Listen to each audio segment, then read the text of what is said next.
ఆదికాండము 12వ అధ్యాయం 2వ వచనంలో ఏమనుంది? నిన్ను గొప్ప జనముగా చేసి నిన్ను ఆశీర్వదించి నీ నామమును గొప్ప చేయుదును, నీవు ఆశీర్వాదముగా నుందువు. ఏమన్నాడమ్మా? నిన్ను గొప్ప జనముగా చేసి. ఇది చాలాసార్లు విని విని విని విని విసిగిపోయి ఉన్నాను. అబ్రహాం ఆశీర్వాదం, అబ్రహాం ఆశీర్వాదం, అబ్రహాం అబ్రహాం. కానీ ఎప్పటికీ నీ జీవితం మారిందా? మారలేదు. కానీ వాక్యం ఏం చెప్తుందంటే, నిన్ను గొప్ప జనముగా చేసి నిన్ను ఆశీర్వదించి నీ నామమును గొప్ప చేసేదను, నీవు ఆశీర్వాదముగా నొందువు. నిన్ను ఆశీర్వదించు వారిని ఆశీర్వదించదను, నిన్ను దూషించు వారిని శపించదను. హల్లెలూయా. అంటే నువ్వు ఆశీర్వాదముగా ఉండడము దేవుని చిత్తం. నిన్ను ఆశీర్వదించిన వారు కూడా ఆశీర్వదించబడము దేవుని యొక్క ఆశీర్వాదం. హల్లెలూయా. అంటే ఈరోజు మనకు ఉన్నటువంటి ఈ యొక్క అభిషేకాన్ని మనం పాటు చేసుకుంటున్నాం. ఏం పాటు చేసుకుంటున్నాం? అభిషేకం. ఈ అభిషేకం ఎక్కడి నుంచి వచ్చింది, ఎలా వస్తుంది అంటే, దేవుని మాటలు వినేటప్పుడు నీ హృదయములోనికి, నీ మనస్సులోనికి దేవుని మాటలు వచ్చేటప్పుడు అది శక్తిని తీసుకొని వస్తుంది, విశ్వాసమును తీసుకొని వస్తుంది. ఈ విశ్వాసము ద్వారా నీ జీవితంలో ఉన్నటువంటి ఆ లేజినెస్ అనేది వెళ్ళిపోయి నీ లోపటికి ధైర్యమును దేవుడు నింపుతాడు. ఏం నింపుతాడమ్మా అంటే, ముందు నువ్వు చేయని పనులన్నీ కూడా ఇప్పుడు నువ్వు చేయగలుగుతావు. అంటే దేవుని ఆత్మలే ఉంది కాబట్టి, దేవుడు నిన్ను నడిపిస్తున్నాడు కాబట్టి ఇప్పుడు నువ్వు ధైర్యంగా అడుగులు వేస్తావు. ఒకప్పుడు నువ్వు ఒంటరిగానే ఉన్నావు, నువ్వు ఒంటరిగా వెళ్ళావు, ఒంటరిగా ప్రయత్నం చేసావు, అది విఫలమైంది. కానీ ఇప్పుడు నువ్వు ఒంటరిగా లేవు, దేవుడు నీకు తోడై ఉన్నాడు. గట్టిగా చెప్పకూడదా? హల్లెలూయా. ఇప్పుడు నువ్వు ఒంటరి కాదు, ఇప్పుడు నువ్వు దేవుడు నీకు తోడై ఉండి నిన్ను నడిపిస్తున్నాడు. అందుకే నీవు ఎప్పుడైతే దేవుని మాటను వింటూ వింటూ వింటూ వింటూ నీ జీవితంలో నువ్వు ముందుకు వెళ్తూ ఉంటావో, దేవుడు నీ హృదయములో నుండి నిన్ను బలపరుస్తాడు, నిన్ను ధైర్యపరుస్తాడు. నువ్వు వేసే ప్రతి అడుగులో ఆయన నీకు తోడై ఉంటాడు. చూడండి, ఇక్కడ నువ్వు ఎదగడానికి మొట్టమొదటి కీ ఏంటంటే నీ ఒబీడియన్స్.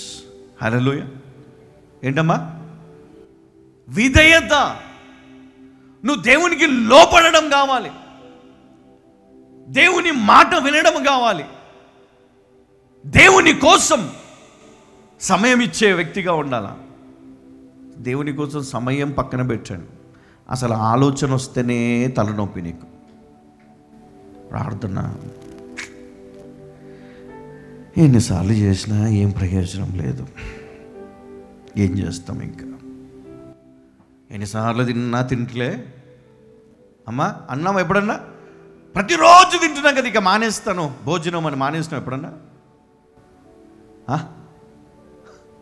ఎవరైనా మానేస్తారా? ఎవ్వరు మానేయరు. ఎందుకు? చస్తావు.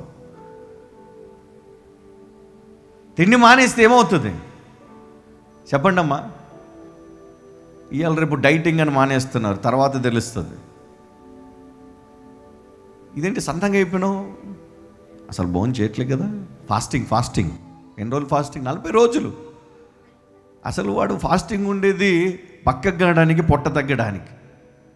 పైగా దేవుని కోసం ఫాస్టింగ్ అని చెప్తాడు. ఏమన్నా నమ్మాలా? హల్లెలూయా. నిజం చెప్పండి, ఎంతమంది ఉపవాస ప్రార్థన చేసేది ఎందుకు? పొట్ట తగ్గించుకోవడానికి కాదా? నిజమేనా? హల్లెలూయా.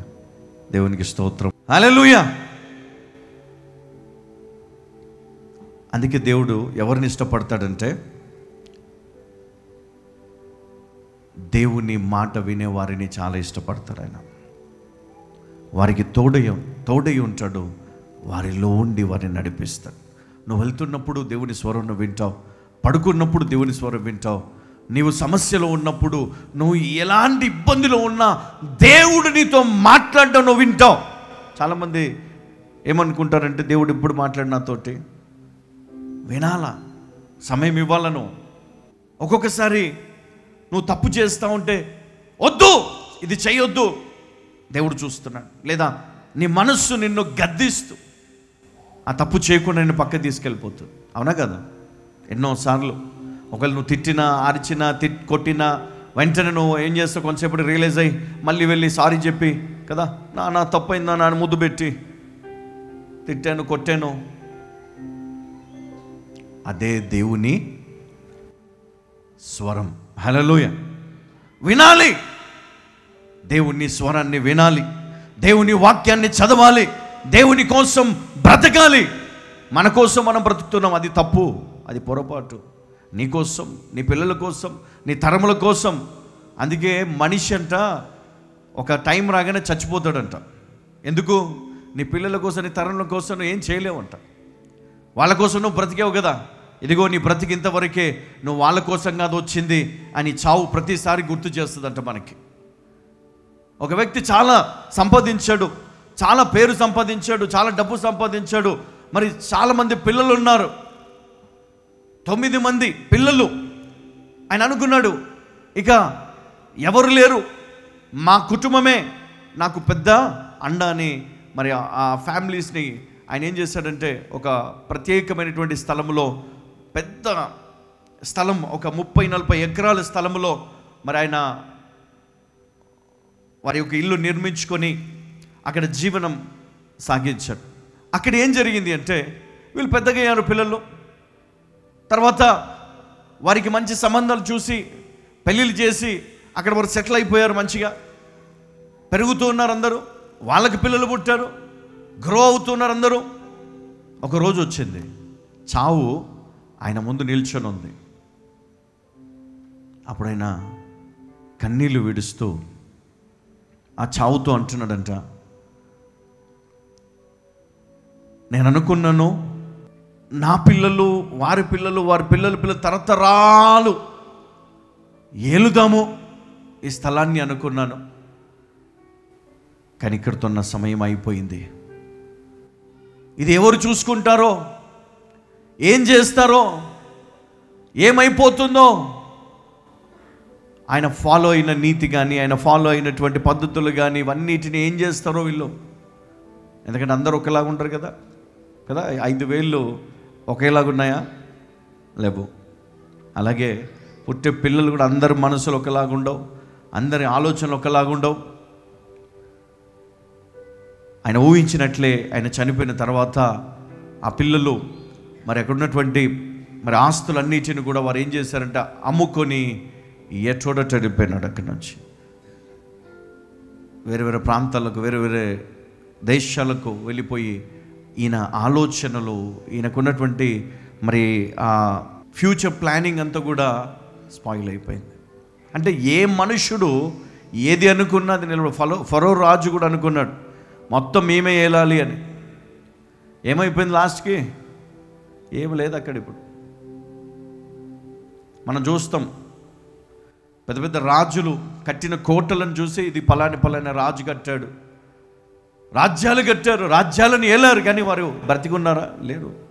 మరి ఇప్పుడు నీ పరిస్థితి ఏంటి? నువ్వెందుకు పరిగెత్తున్నావు? ఎవరి కోసం పరిగెత్తున్నావు? అందుకే బ్రతికినంత కాలం దేవుడు మనకిచ్చిన పరిశుద్ధ వాక్యాన్ని మనం ఫాలో అవ్వాలి. అప్పుడు ఇందులో ఉన్న దీవెనలు, ఆశీర్వాదాలు అన్నీ కూడా నిన్ను ఫాలో అవుతాయి.